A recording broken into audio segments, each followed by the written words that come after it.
do you feel like the Steelers look now, not having Connor?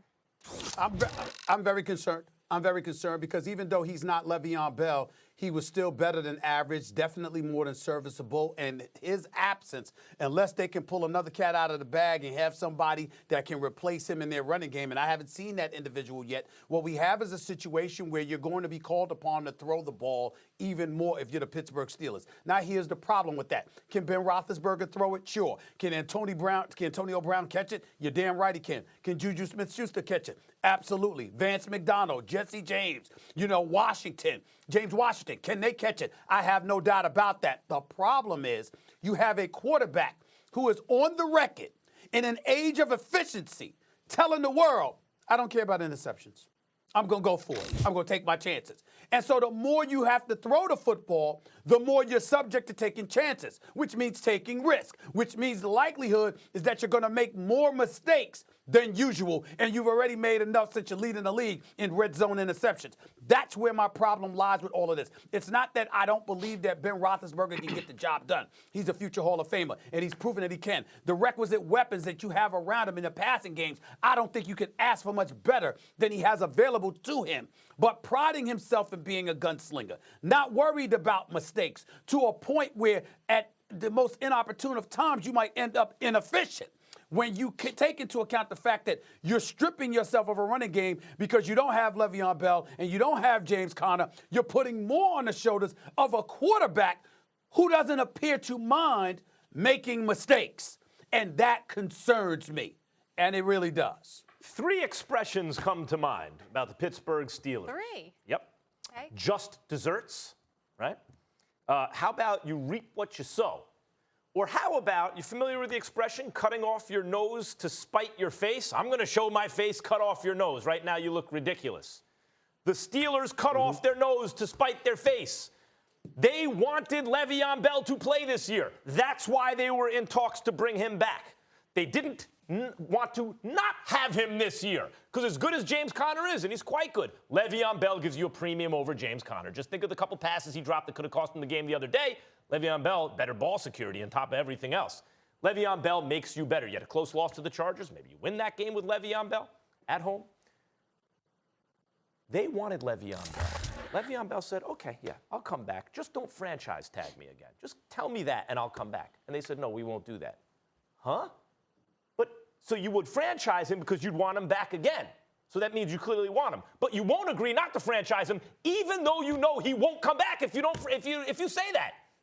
So why would you say you wouldn't franchise him? It's not for this year. It's going forward. You do not want to send players the message as a league or as a team, hey, do what LeVeon Bell did, and you will have your freedom. You'll be a free agent. No, that's a way around that franchise tag, right? Their future business, keeping labor down, was more important to them than winning this season, period. There is no other way to interpret that. So now this is what the Steelers get. I'm glad for you if that's your business strategy. You have sent the message, hey, what LeVeon Bell did may not work the way you think it will work. We're not going to take you back this year. But this was the trade-off. The Steelers will not win the Super Bowl this year. I didn't think they would anyway. They will not advance very far in the playoffs. They might not win the division. I mean, I'll say they'll win the division because they got that half-game lead. And if you look at the schedule, okay, I'm just telling you right now, they are a noseless team. They cut it off to spite their face, and this is what they get. Listen, the Pittsburgh Steelers can't finish football games. And when you're unable to run the ball, and this has been a problem for the Pittsburgh Steelers for the past few weeks now, the inability to run the football or at least commit to the running game with James Conner. That would be it. And when you have that going on, you have Big Ben having the high volume of passes per game that he's having. What happens Sunday night happens all the time, where the Chargers, down by 16 points in Heinz Field, are able to claw their way back simply because you can't control the football, okay? Because when you pass the ball all the time, at some point you're going to have incompletions. The clock stops. You give the other team opportunities. And that's what we're seeing playing out with the Pittsburgh Steelers, combined with the inability on defense to make adjustments. I've said this before, and I'll say it again. Mike Tomlin is a defensive-minded head coach.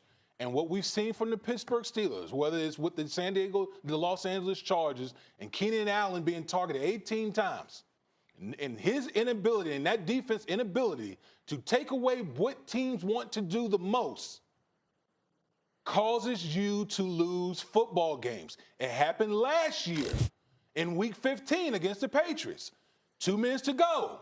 Last drive, Gronk gets 4 targets, goes all the way down the field, and they end up scoring the game-winning touchdown with Deion Lewis running it in because of the lack of inability to make in-game adjustments. So with the Pittsburgh Steelers going forward, Stephen A. they need to be able to run. Stephen Listen, A. they got to be able to run the football. To piggyback off that real quick, Stephen A., you know who is able to now control the clock? Because Lamar Jackson is under center because they got a quarterback who can actually serve that purpose. The Ravens. Who are nipping at your heels right now.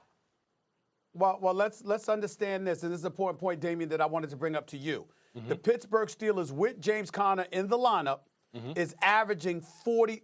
Ben Roethlisberger is averaging 43 passes a game. Averaging, okay, 43 passes. You know how many times they're running the football? 21. And that ain't in James Conner. And so you got a 2-to-1 ratio in terms of passing as opposed to running the football. That was with James Conner in the lineup. And they ranked 27th in the league in attempts. And so when you look at it, they're not really trying to run the football as much as one would argue they should. That's what I pointed so that out. would lead people to believe, that they're okay with it. What I would say to those people is there's a difference between having weapons and choosing not to use them because they're still potential decoys, as opposed to everybody knowing you don't have those weapons and now you're forced to throw it because you don't have somebody to rely upon.